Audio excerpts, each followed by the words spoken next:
आधीच्या सर्वच आयुक्तांनी त्याच्यामध्ये आपापल्या परीने भर टाकली आणि त्या सगळ्या अतिशय समृद्ध परंपरेचा भाग आज होताना पण मला खूप आनंद होतो.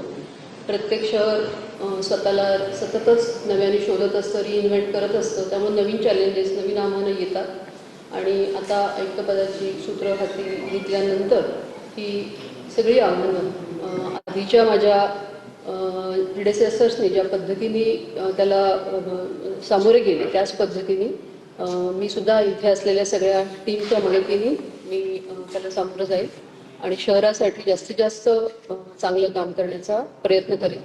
सुदैवाने महापालिकेच्या कामकाजाची मला पूर्ण माहिती आहे, इथे काम करणाऱ्या बऱ्याच जणांची माहिती आहे आणि त्यामुळे त्या सगळ्यांच्या सहकार्यातून या शहरासाठी चांगलं काम करू असा विश्वास या निमित्ताने मी व्यक्त करते आणि आपल्या सगळ्यांचं सहकार्य त्या ही दुरापुढे नेण्यासाठी मिळेल अशी आशा व्यक्त करते. धन्यवाद. महिला राज खऱ्या अर्थाने मुंबई महापालिकेत आले असं म्हणता येईल. महापौरपदी महिला आहेत, विरोधी पक्षनेता देखील महिला आहेत, आयुक्तपदी सुद्धा पहिल्यांदा इतिहासामध्ये महिला विराजमान होत आहेत. म्हणजे महिला म्हणून काही वेगळं हे असायलाच पाहिजे असं काही नाही, पण बऱ्याच जणांनी आज माझं पहिली महिला आयुक्त म्हणून अभिनंदन केलं, पण कदाचित आपल्याकडे ती संधी आतापर्यंत मिळाली नव्हती म्हणून त्याला जास्त महत्व असेल, तर असं म्हणायला काही हरकत नाही. महिलांसाठी काही विशेष योजना विशेषतः मुंबईकर महिलांकरता, कारण मेट्रो वुमन अशी तुमची ओळख आहे, पायाभूत सोयी सुविधांकरता आता मुंबईकर तुमच्याकडे आशेने बघताय. मुंबई महानगरपालिका तसं मुंबईला पायाभूत सुविधा आणि सगळ्या अम्युनिटीज देण्याचं काम करतच असते आणि ते सगळ्याच नागरिकांसाठी असतं. आणि मुंबई शहरातली जी सुरक्षितता आहे किंवा इथलं ट्रान्सपोर्ट सिस्टीम आहे ती नेहमीच महिलांसाठी नेहमीच उपयुक्त ठरलेली आहे आणि त्यामुळे इथे आपल्याला माहिती आहे की नोकरी करणाऱ्या महिलांचं प्रमाणही त्यामुळे जास्त आहे. तर हेच त्यांचं जीवनमान अजून जास्तीत जास्त चांगलं करण्यासाठी, ऍक्सेसिबिलिटी वाढवण्यासाठी आणि सेफ्टी वाढवण्यासाठी आम्ही नक्कीच प्रयत्न करू. याआधी तुम्ही सर्व कामकाज पाहिलेलं आहे, पण मधल्या काळात लोकप्रतिनिधी नव्हते, आता नवीन लोकप्रतिनिधी सुद्धा आलेले आणि तुम्ही सुद्धा आलेले. पुढचा काळ आणि काय नियोजन असेल काही ठरवलं? शासनामध्ये आपण नेहमीच लोकप्रतिनिधींबरोबर काम करतो. म्हणजे हे क्वचितच असं झालं असेल की इतका दीर्घकाळ आपल्याला प्रशासक म्हणून इथे काम करावं लागलं.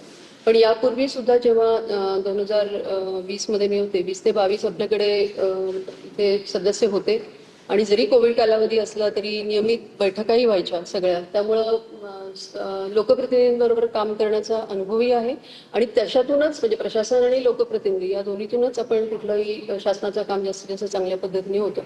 आणि उलट तसं झाल्यामुळे आता खऱ्या अर्थाने मुंबई महानगरपालिका वाटायला लागली. पहिला टास्क तुमच्या समोर आता आयुक्त पदाचा पदभार स्वीकारल्यानंतर असणार आहे की नालेसफाई, कारण 1% सुद्धा कमी नालेसफाई झाली असं स्थायी समितीत गेल्या आठवड्यात सांगण्यात आलं. या नालेसफाईच्या कामाचा वेग कसा वाढवता येईल, कारण मुळातच कंत्राटदार आपल्याकडे उशिरा आले. नाही, हे आपण दरवेळेलाच हा मुद्दा येतो आणि दरवेळेला महापालिका चांगले काम करते आणि पावसाळ्याच्या आधी नालेसफाई सुद्धा होते. पण आता प्रत्यक्ष चार्ज घेतला आहे त्याच्यानंतर याचा आढावा घेऊन जास्तीत जास्त वेगाने काम करण्याचा प्रयत्न. नव्या आयुक्त म्हणून मुंबईकरांना खात्री देऊ शकता की मुंबई यंदा फुगणार नाही?